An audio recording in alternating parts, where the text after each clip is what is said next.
প্রমাণ করায় দিল আমি আল্লাহ তাআলা সৃষ্টি করেছি অপরাধ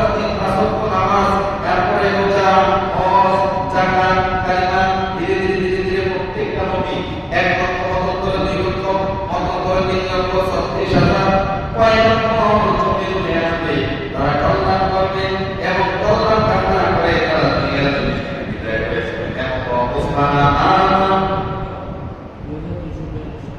আল্লাহ রাব্বুল আলামিন চিন্তা করলেন যে যত নবীরা দুনিয়ার জমিনে আসবেন সব নবীরা দাওয়াত দিয়েছে, ইসলামের কাছে বলেছে, দাওয়াত তাদের এক্সপেক্ট কেউ করেছে কেউ করে নাই, কিন্তু সর্বশেষ নবী আখিরি জামানার পয়গম্বর সরকারে দো আলম নূরে মুজাসসাম নূর আলম সাইয়্যিদুল আম্বিয়া খাতামুল মুরসালিন শাফিউল মুসতাকিম রাহমাতুল লিল আলামিন নবীর মাধ্যমে পৃথিবীতে যত মুসলিম ঈমান এনে ইসলামের ছায়া বলে আসছে, পতাকা বলে আসছে, আর ওই যত নবী পয়গম্বর আল্লাহ তাআলা পাঠাইছেন তাদের সকলের মধ্যে কিছু তিনটা ভাগ করা হয়েছে।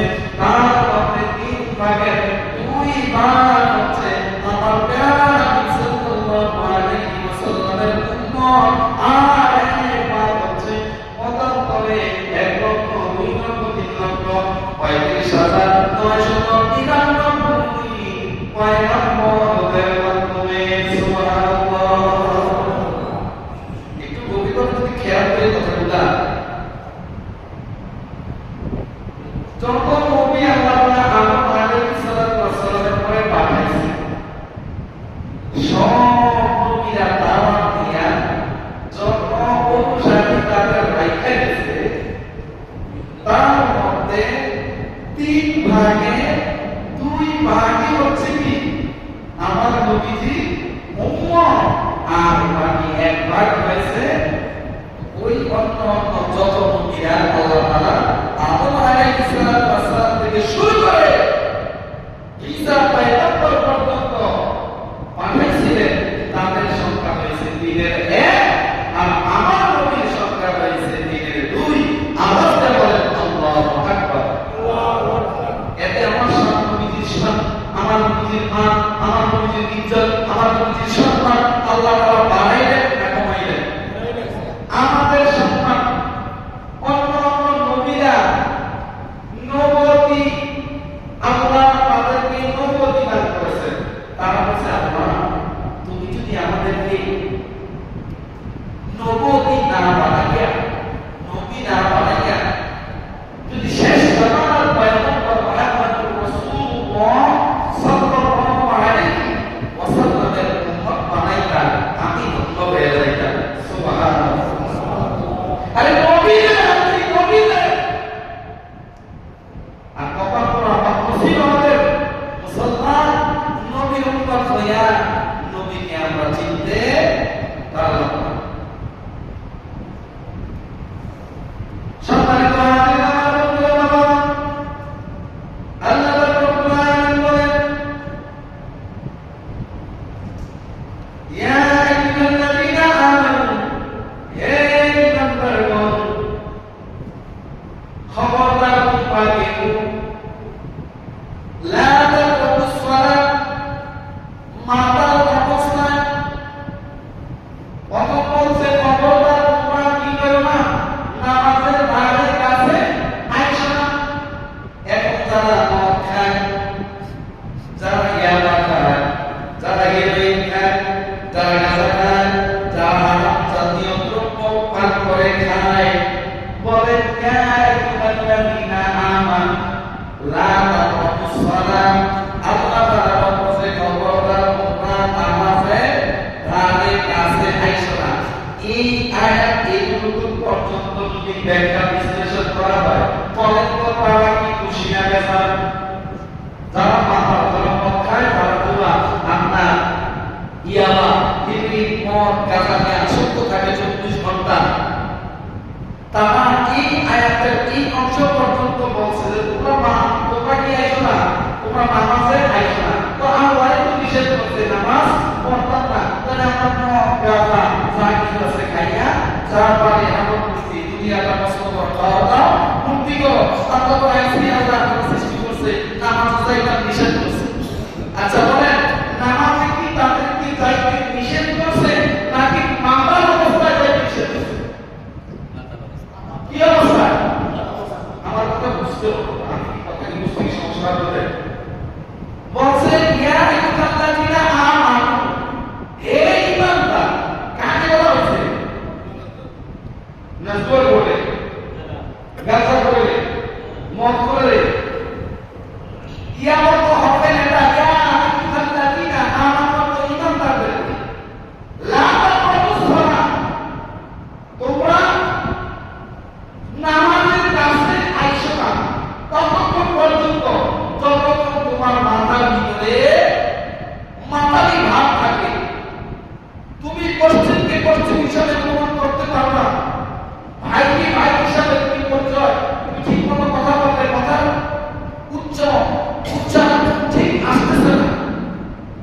তোমার কথা করতে মাতাল মাতাল ভাব এরকম অবস্থায় তুমি নামাজের কাছে আইসো। وأنتم سقراء মাতাল অবস্থায় আমাদের কাছে আইসো না। حتى تعلموا ما تقولون ولا تملكوا إلا عابر سبيل। তখন আল্লাহ তাআলা বলতেছেন তোমরা অপবিত্র অবস্থায় নামাজে তোমরা পবিত্র হয় না, তবে যদি তোমরা গোসল করিয়া কিন্তু যদি পথিক হও, ইসলামের কত সূক্ষ্ম সমাধান দিয়েছে, খেয়াল করবেন কথাগুলো। যদি তোমরা মুসাফির হও, মুসাফিরের সংখ্যা জানি আমরা, মুসাফির কাকে বলে? যদি আপনি কোথাও ভ্রমণের উদ্দেশ্যে 15 দিনের কম, যদি 14 দিন আপনি কোথাও আপনি বেড়ানোর উদ্দেশ্যে যান, তখন আপনি কি সবাই বলেন কি? আর বলেন কি? মুসাফির।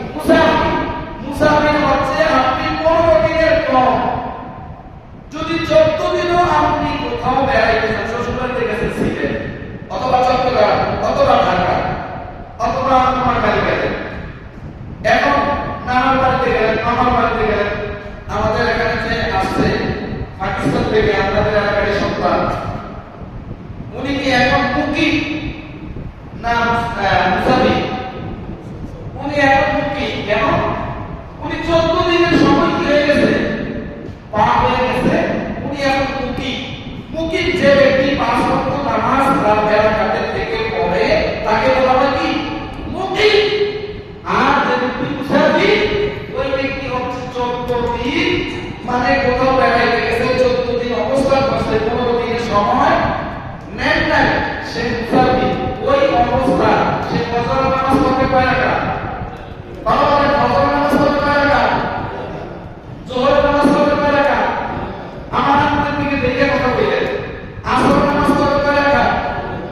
মাগরিব নামাজ পড়তে কয় রাকাত? এশার নামাজ পড়তে কয় রাকাত? কেন এশার নামাজ দ্বিতীয় যে নামাজ, এটা হচ্ছে ওয়াজিব নামাজ, এটা কসর হয় না, এটা কি হয় না, এটা আরো একটা ওয়াক্ত। আর বাকি 2 রাকাত আপনি কি করবেন?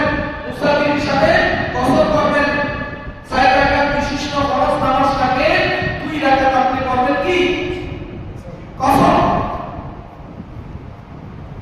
এই সমাধান অনেক ইমাম সাহেব মসজিদের মধ্যে বলে না, ফিকার করে আলহামদুলিল্লাহ চিন্তা করছি, এখন যদি আপনাদেরকে গুরুত্বপূর্ণ মাসআলা সম্পর্কে যদি আপনাদেরকে ধারণা না দিই, তাহলে এই শিক্ষা মসজিদের কোনো লাভ হলো না। আমার কথা বুঝবেন। তাহলে মুসাফিরের সংখ্যা হচ্ছে আপনি যদি কমপক্ষে 48 মাইল, কোন কতটুকু? 48 মাইল। সবাই কথা বলে কতটুকু? 48 মাইল। কিলোমিটার হচ্ছে 72, 320 কত? 1.5 কিলোমিটারে 1 মাইল, 1.5 কিলোমিটারে 1 মাইল। আপনার 72 কিলোমিটার যদি আপনি যান, ওই অবস্থায় দেখা গেছে আপনি 71 কিলোমিটার গেছেন, এখান থেকে কোনো দৌড়টা দিয়ে 71 কিলোমিটার হবে? হবে না। অল্প দিনের দিকে আছেন, কিন্তু আপনি গাছপুরকারে কিন্তু হয়ে যাবে। গাছপুরকারে তখন আপনি কি? মুসাফির। আজকে কোনো কাছে মাল আনতে গেছেন, কোথাও গেলেন, এই মাল আনতে যাইয়া আপনি এবার জোহরের নামাজের ওয়াক্ত হয়ে গেছে, আযান দিয়ে যাচ্ছে মসজিদে, এমন অবস্থায় আপনি কি করবেন? 2 রাকাত কসর। আরেকটু ক্লিয়ার হয়ে গেল। এখন মসজিদের ভিতরে যে ব্যক্তি ইমাম সাহেব নামাজ পড়াচ্ছে, ওই ব্যক্তি 5 জায়গায় নামাজ তিনি মসজিদে পড়ান, উনি কি? মুকিম। উনি কি? মুকিম। আপনি মসজিদের ভিতরে দাঁড়াইছেন, এখন আপনাকে কয় রাকাত করতে হবে? পুরা নামাজ। কেন?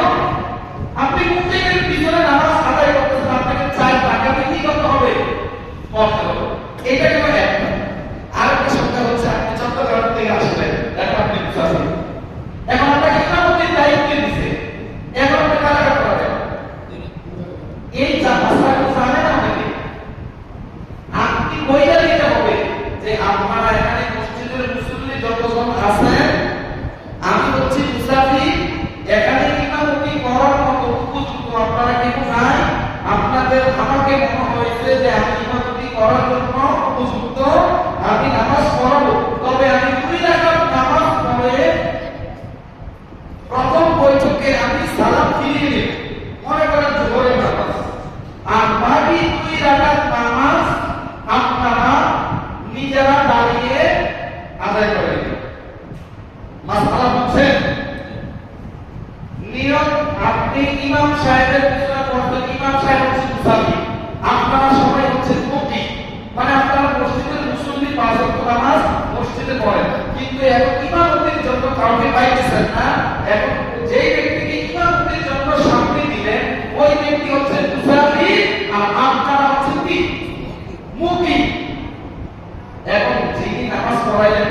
যে আল্লাহ তাআলা কৃপণতা করেন না।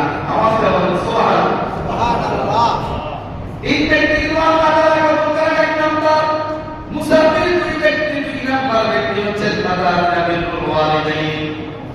তিন নাম্বার মাজলুম, যে ব্যক্তি অসহায়, মা নাই, বাবা নাই, গ্রামের মধ্যে তাকে কেউ দেখতে পারে না, অসহায়, দরিদ্র, গরিব, কিন্তু ওই ব্যক্তিকে সবাই দেখলে তিরস্কার করে, ধিক্কার করে, তাকে বিভিন্নভাবে মানুষ তাকে আঘাত করে, প্রতিঘাত করে।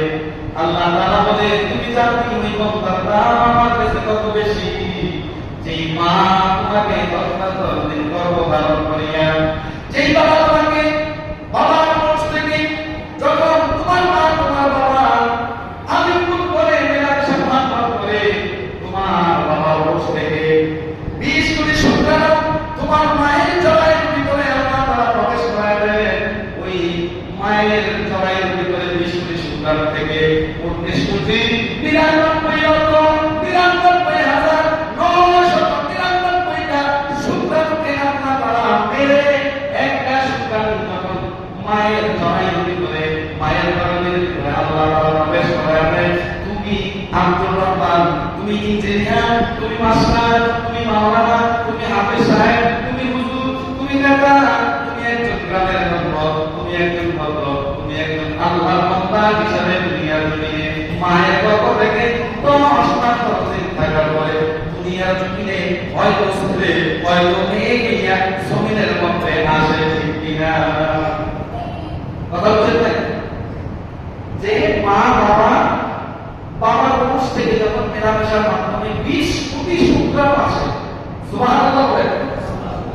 এই 19,99,999,999টা শুক্রাণুকে আল্লাহ তাআলা মিলে একটা শুক্রাণু যুদ্ধ করে কত পাওয়ার ক্ষমতা দিয়ে মায়ের গর্ভের ভিতরে অবস্থান কইরা 10 মাস 10 দিন থাকার পরে আয়েশা আসার পরে, মা আপনার জন্য আমার জন্য কষ্ট কম করলেন না বেশি করলেন? ওই মা সন্তান মায়ের জন্য, সন্তানের জন্য মা দোয়া করলে যে তুমি আল্লাহ তাআলা ফিরায় না। একজন মুসাফির আল্লাহর কাছে দোয়া করলে, মুসাফিরকে দেখতে পারে আল্লাহ তাআলা ফিরায় না। এবং একটা মাজলুম ব্যক্তি অসহায় আল্লাহর কাছে যদি দোয়া করে, আল্লাহ বলে মাজলুমের দোয়া আমি আল্লাহ তাআলা কাছে ফিরায় রাখি না। সুবহানাল্লাহ। আমি আল্লাহ তাআলা মাজলুমের দোয়া কাছে ফিরাই না।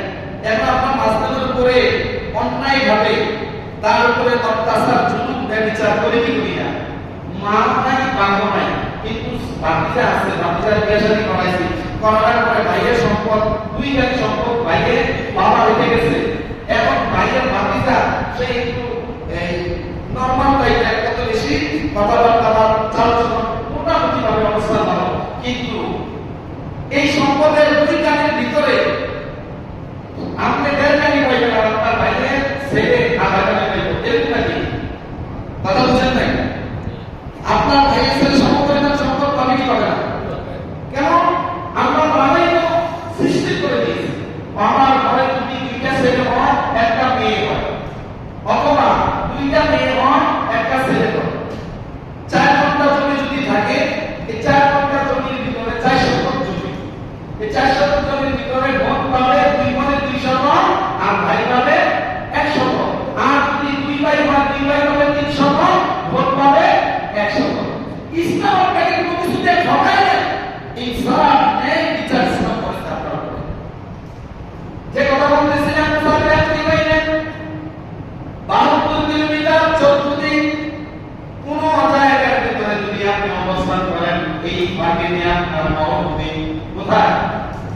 মরুভূমি অবস্থান, সাথে স্ত্রী, দুজন আপনি মুসাফির হইলেন। মুসাফির হওয়ার পরে এইবার যখন গভীর মরুভূমি আশেপাশে চতুর্দিকে শুধু মরুভূমি, এই দিকে ফিরে আসতে আসতে আসরের আজান দিছে। আপনি যদি 72 কিলোমিটার অতিক্রম করে ওই জায়গার ভিতরে পবিত্র হইতে চান, তাহলে আপনার আসরের নামাজের সময় চলে যাবে। 2 জন স্বামী এবং স্ত্রী মিলামেশা করে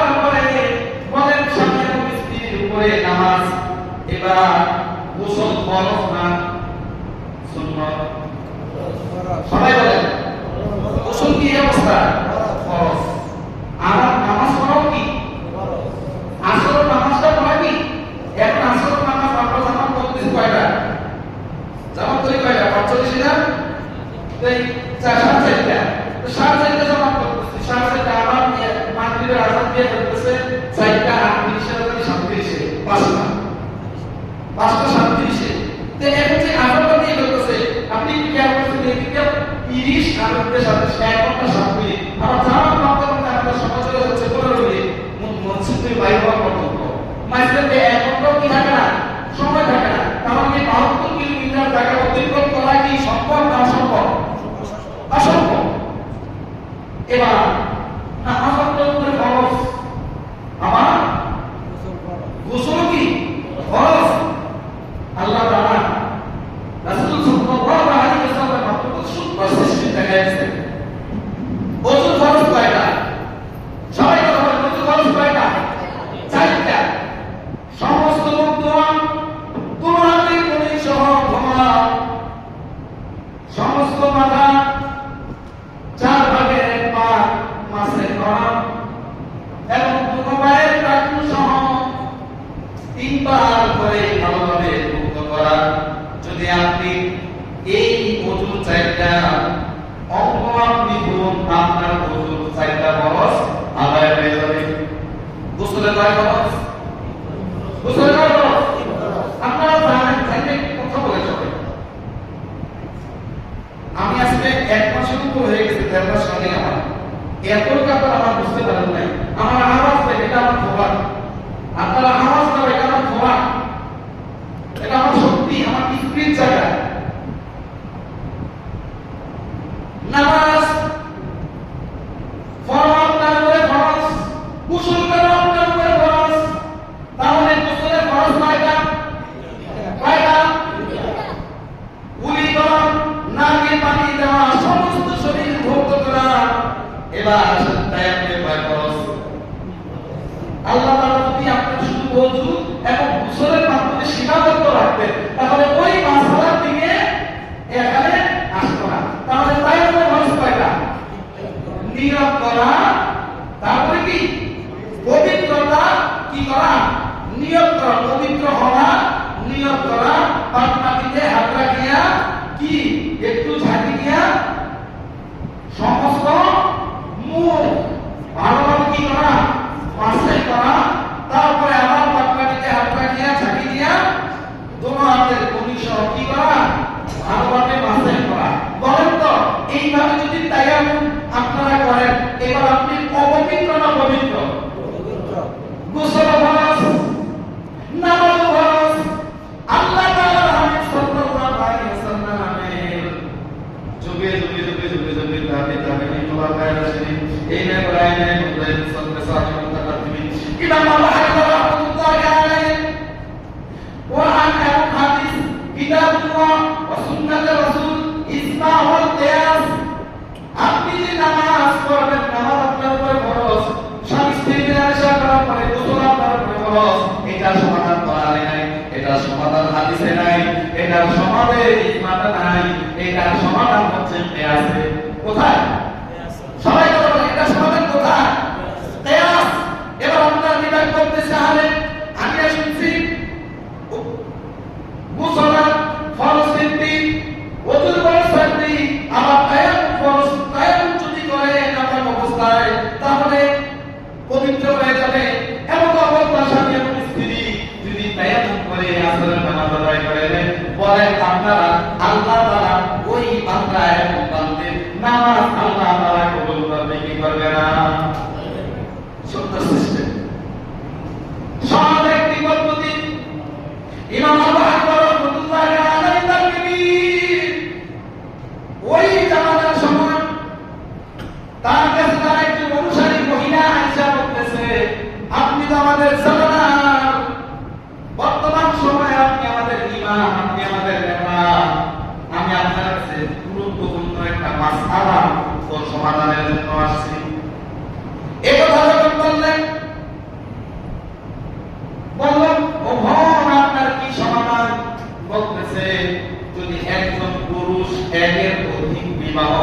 পারে, তাহলে একজন নারী কেন একের অধিক বিবাহ করতে পারবে না? সবাই বলেন এই প্রশ্নটা জটিল, সহজ না জটিল? সহজ না জটিল? অনেক কঠিন। কিন্তু এটা প্রশ্নের উত্তরটা একটু আশ্চর্য ব্যাপার। তিনি ফিগার আমাদের মাযহাব কয়টা? কয়টা? শাফি, মালিকি, হাম্বলি, আহমদ। ইমাম মানে ইমাম মালিক, ইমাম আবু হানিফা রাহমাতুল্লাহ আলাইহি, ইমাম ইবনে আহমদ ইবনে হাম্বল, হবে কি ইমাম শাফি। এই মাযহাবের চারজন ইমাম। মাযহাব কয়টা হবে? চারটা। হানাফি, শাফি, মালিকি, হাম্বলি। মাযহাবের যিনি বড় ইমাম, ইমামে আযম, যে ইমামে আযম তার নাম কি? সবাই কথা বলেন, তার নাম কি? আবু, তার নাম মূল নাম হচ্ছে নু'মান ইবনে সাবিত। নু'মান ইবনে সাবিত।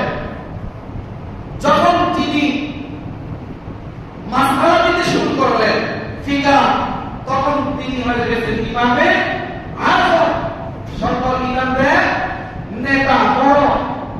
তখনও তিনার নাম আবু হানিফা না। এবার যখন তার কাছে ওই অনুসারীরা ওই মহিলাটা সমাধান চাইল, তিনি তার জীবন দশায় যত কিতাব মোতালা করেছেন, মশালা করেছেন, রিসার্চ করেছেন, গবেষণা করেছেন, সকল গবেষণা কিতাব দিয়ে দেখলেন কোন কিতাবের মধ্যে সমাধান পাইলেন না। এইবার তার একজন কন্যা সন্তান, নাম হচ্ছে হানিফা। নাম কি? সবাই বলে নাম কি? হানিফা। ওই হানিফা বাবাকে দেখলেন ঘরের মধ্যে যদি মা অথবা বাবা যদি সটপট করে, যদি আপনার ঘুম না আসে, আপনি এক বাইরে থাকেন, তা নড়াচড়া করেন, মোবাইলে বলতে পারেন আপনি কোন অবস্থায় আছেন, ঠিক কি না? আর যখন না ঘুম আসে, এই বালিশ একবার দুই কাঁধে নেন, একবার ডান কাঁধে আসে, একবার বাম কাছে আসে, সটপট বড় বড় নিঃশ্বাস ফেলা। মেয়েটা বুঝতে পেরে বাবার কাছে যায়, বাবা আপনি কেন এত অস্থির অস্থির আপনাকে লাগতেছে, আপনি কি আমাকে বলতে পারেন? সুবহানাল্লাহ বলেন। এবার হানিফা যে বাবাকে ইমামে আযম নু'মান ইবনে সাবিত ইমামে আযম তাকে যখন বললেন, বলল মারে এটা অনেক বড় জটিল একটা সমাধানের জন্য আমাকে একটা মহিলা বলল, আমার ছেলে এসে বলল, হুজুর একটা পুরুষ যদি একে অধিক বিবাহ করতে পারে, একটা নারী কেন একে অধিক বিবাহ করতে পারে না? আপনি আমাকে এই সমাধানটা আগামীকাল দিবেন। মানে আমি সারা রাত চিন্তায় ব্যস্ত হয়ে গেলাম, কোনখানে কোথাও এই প্রশ্নের উত্তর আমি মিলাইতে পারতেছি না, আমি প্রশ্নের মিলাইতে পারতেছি না, এই জন্য আমি চিন্তিত। এবার মেয়ে ডাকে বলে, বাবা এত সহজ একটা প্রশ্ন, আপনি সারা রাত সব কিতাব আপনি আপনার জীবনের যত রিসার্চ গবেষণা আছে সব কিছু আপনার ফেল হয়ে গেল, আর এইটার উত্তরটা একেবারে সহজ। আমার বাবা আপনি সুন্দর মতো আপনি তোমার চিন্তা মুক্ত হয়ে, তবে আমি আপনাকে বলে দিই, আগামীকাল যেই মহিলা আপনাকে বলছে এই প্রশ্নের উত্তর দিতে, ওই মহিলাকে বলবেন চারটা গাভী একসাথে একটা মাঠের ভিতরে আনার জন্য, আর যত আপনার অনুসারী আছে তাদেরকে বলবেন এই জায়গার ভিতরে থাকার জন্য, ওই মহিলাকে বলবেন থাকার জন্য চারটা বালতি আনবেন এবং বড় একটা ড্রাম আনবেন, আইনা এখানের ভিতরে সবাই আপনারা উপস্থিত থাকবেন। সুবহানাল্লাহ বলেন। এটা কার কথা? মেয়ের কথা। কার কাছে? বাবার কথা। বাবা কি? ইমামে আযম, নেতা, তৎকালীন সময়ের রাষ্ট্রের মাসআলা ফিকাহিদের বড় শাস্ত্র, তিনি একজন মাসআলাবিদ, বড় একজন নেতা। এবার তিনি স্বস্তির নিঃশ্বাস নিয়ে ঘুমাইলেন, অনুমতি দিয়ে দিলেন। পরের দিন বিশাল আয়োজন, চারটা গাভী আনলেন, আনার পরে নেপোলিয়ান যাত্রী, তারপরে আপনার অস্ট্রেলিয়ান বাংলাদেশি, চারটা গাভী। যারা দুধ দোয়ায় তাদেরকে কি বলে? যারা দুধ দোয়ায় তাদেরকে কি বলে? দল বলে।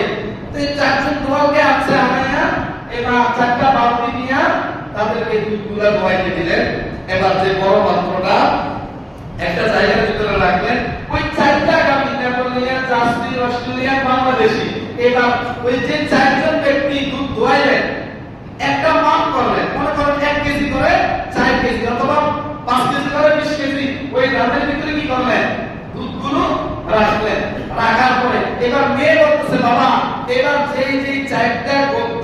আপনার চারটা গাভী চার কালারের দুধগুলা বহু কইরা ড্রামের ভিতরে রাখছে। এবার তাদেরকে বলেন এই দুধগুলা যাতে আলাদা করে দেন। সুবহানাল্লাহ বলেন। এইবার ওই মহিলা আর বাকি যে অনুসারীরা আছে তারা বলতেছে, আপনি তো আমাদের মাযহাবের ইমাম, আপনার মেয়ে কি আসলে পাগল হয়েছে? এটা কি কিয়ামত পর্যন্ত কোনোদিন কি এই সাদা দুধ একটা একটু পাঁচা হতে পারে, একটু গাঢ় হতে পারে, একটা একটু লাল বর্ণ হতে পারে, কিন্তু দুধ তো এটা পানির মতো একসাথে হয়ে গেছে, এটা কি কোনোদিন আলাদা করা সম্ভব হবে? আপনারা বলেন সম্ভব হবে? না। আচ্ছা চিন্তা করবেন না, এই মাত্র আপনার সহজ সমাধানের প্রশ্নের কঠিন প্রশ্নের সহজ সমাধান দিয়ে দিচ্ছি। এই মাত্র আপনার সকল অনুসারীরা বললো, ওই মহিলাও বললো, যে চারটা গাভীর দুধ একটা ড্রামের ভিতরে রাখা হয়েছে, এই ড্রামের দুধ চারটা গাভীর দুধ আলাদা আলাদা করে একত্রিত যেমনি করা সম্ভব না, আলাদা করা সম্ভব না, একত্রিত দেবে। ও আব্বা, সেই মহিলা আপনার কাছে বোকার মতো প্রশ্ন করেছে। এই মহিলা জানেন আব্দুর রহমান, আব্দুল কুদ্দুস, আব্দুল গফুর, আব্দুল সাত্তার চার ব্যক্তি এক মহিলার ঘরে যদি যায়, বলবে কে আব্দুল্লাহর ছেলে, কে আব্দুর রহমানের ছেলে, কে আব্দুল গফুরের ছেলে, কে আব্দুল সাত্তারের ছেলে, কার মেলামেশার মাধ্যমে, কার শুকরানের মাধ্যমে আল্লাহ তাআলা ওই নারীর ঘরে সন্তান কবুল করেছেন, কেউ বলা সম্ভব না। ঠিক গাভীর দুধ যেমনি করে মিশানো সম্ভব না, এখন পর্যন্ত একটা নারী একের অধিক বিবাহ করা সম্ভব না। আপনি কি চিন্তা করছেন সমাধানটা কি সহজ না কঠিন? সমাধান সহজ, কিন্তু প্রশ্নটা করছে মনে হয় অনেক কঠিন। এত বড় ইমাম হইয়া তিনি কি করবেন? খামায় গেলেন। ডক্টর ইকবাল আর কামাল আহমদ ভারতের, কামাল আহমদ হচ্ছে কুস্তিগীর শক্তিশালী, আর ডক্টর ইকবাল হচ্ছে বুদ্ধি, তার জ্ঞান প্রসারিত, তার মেধা আল্লাহ তাআলার কুদরতিভাবে। ডক্টর ইকবালের অসংখ্য অসংখ্য ফার্সি কবিতা আছে না নাই? এই ডক্টর ইকবাল রাস্তা দিয়ে হেঁটে যাচ্ছেন, কামাল আহমদ তাকে বলে, ও ডক্টর ইকবাল, আপনি চলাফেরা করেন, আপনি হাঁটাচলা করেন, আপনার শরীরে ঘামায় না? অনেক লম্বা প্রশ্ন সংক্ষিপ্ত বলে দিচ্ছি। বলতেছে, হ্যাঁ আমার তো ঘাম ভাই, আমি এত কুস্তি করি, এত কুস্তি করি, কোনোদিন এক ফোঁটা ঘাম আমার শরীর থেকে কেউ বাহির করতে পারে না। এবার তিনি তার মেধা ঘাটায়, তার বুদ্ধি ঘাটায়, তার ডক্টরেট ডিগ্রি পরিচিতি লাভ করার জন্য কৌশল অবলম্বন করলেন। এবার বললেন, আমার ভালোবান, আগামীকাল বিশাল একটা বক্তৃতার মঞ্চ সাজাবেন, ওই বক্তৃতার মঞ্চে আপনি থাকবেন বিশেষ অতিথি, প্রধান অতিথি, আর আমি থাকবো বিশেষ অতিথি। এবার মঞ্চ সাজাইলেন, আলোচনা ছোট বড় বক্তা যারা আছে তারা বক্তৃতা করা শেষে এবার বললেন, আপনাদের সম্পর্কে এই মুহূর্তে আলোচনা করবেন আজকের এই সভা বিশেষ অতিথি ডক্টর ইকবাল।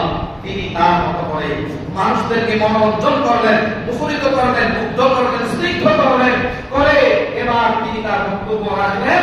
রাখার পরে এইবার বললেন, এই মুহূর্তে আমি আপনাদেরকে ঘোষণা দিচ্ছি, আপনাদের সামনে অল ইন্ডিয়ার যিনি একজন পবন, যার শরীর, যার হাত থেকে কেউ কোনদিন বিজয়ের মেডেল দিতে পারে নাই, বিজয়ের মালা দিতে পারে নাই, ওই ডক্টর, ওই কামাল পারওয়ান আজকে আপনাদের কাছে বক্তৃতা দিবে। একটু আওয়াজ দেবেন না? সুবহানাল্লাহ। বলছে কি করবে? কামাল পারওয়ান বক্তৃতা দিবে। এর আগে বলছে যে ডাক্তার ইকবাল, কি ঘামান না? আপনার শরীর কি ঘামায় না? তিনি কৌশলে অবলম্বন করলেন, দাদা তোমার ঘাম কিভাবে রাখার লাগে, তোমার শক্তি ছাড়া, ওই কৌশল ছাড়া আমি ডক্টর ইকবাল তোমার সাথে পারবো না। এবার বাবা মাইকের কাছে আসলেন, সারা জীবনে কি করছে আর না করছে সব মুহূর্তের মাঝে ভুলে গেছে। এইবার আজাদ হয়ে যখন চেয়ার থেকে উঠছে, হাঁটু কাঁপতে কাঁপতে, পা কাঁপতে কাঁপতে, শরীর কাঁপতে কাঁপতে মাইকের আগে যাওয়ার আগে পুরো শরীরের অবস্থা খারাপ। মনে হয় বুলেট মারলে যত পাওয়ার ফুল ছুড়ে তার শরীরের ভিতর থেকে ঘাম তার চেয়ে বেশি পাওয়ার হয়। পুষ্টি করা ভালো, আপনারা বেশি বেশি করে খাবার খাইবেন, শরীরের যত্ন নেবেন, শক্তি নেবেন, এই কথা পেতে পেতে অবস্থা ভাবনা হয়ে যাবে। এবার তিনি আয়েশা বললেন, ডক্টর ইকবাল, তোমার বুদ্ধির কৌশল যে আসলেই যে তুমি ডক্টরেট করছো, তুমি যে আসলেই একজন জ্ঞানী, আসলেই যে তুমি একজন বিচক্ষণ মানুষ, এতে শক্তি দিয়া সব জায়গার ভিতরে, পাওয়ার দিয়া, নেতামে দিয়া সব জায়গায় সবকিছু হয় না। জ্ঞানের ভিতরে, মহালার ভিতরে যারা দরবার করে, তারা জীবন বুদ্ধি কৌশল দিয়া বিশাল বড় বড় নেতাদেরকে ফেল করাইয়া একজন ছোটখাটো নেতা এই পুরানো দরবারে শেষ করাই দেয়।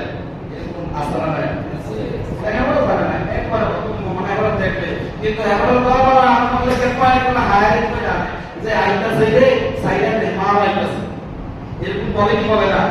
যে বুদ্ধিওয়ালা বিচক্ষণওয়ালা একজন মানুষ তাকে নিয়ে তিনি সবার কথাটা শুনে শুনিনা তিনি পর্যবেক্ষণ করে এবং তার মেধায় এটাকে খাটাইয়া এরপরে তিনি কি করে, তার প্রশ্নের একটা উত্তর তিনি ময়দানের মধ্যে ছেড়ে দেয়। দেখা গেছে তার এই প্রশ্নের উত্তর কেউ দিতে পারে না, এবং তিনি এই উত্তরটা বিভিন্ন রকমের কলা কৌশলে ডান দিকে, বাম দিকে, পশ্চিম দিকে, উত্তর দিকে, পূর্ব দিকে, নিচের দিকে সাজাইয়া সবার গায়ের মধ্যে মাখাইয়া মুখাইয়া একবার সবাইকে স্তব্ধ করে দিয়া এইবার নিজের যে কৌশলটারে আস্তে করে চাইয়া সবাই ঠিক আছে, সবাই ঠিক আছে, কত ঠিক যাতে আছে। আমি একটা কথা বলবো, আমার এখানে এই হাউসের ভিতরে আমি একবারে নগণ্য জঘন্য একজন ব্যক্তি মানুষ, আমাদের গ্রামের মধ্যে একটু লোক ছিল, উনি ছিল আপনার মুহুরি, কি ছিল? মুহুরি ছিল, জায়গা জমি যার বলি তাকে কি বলে? মুহুরি।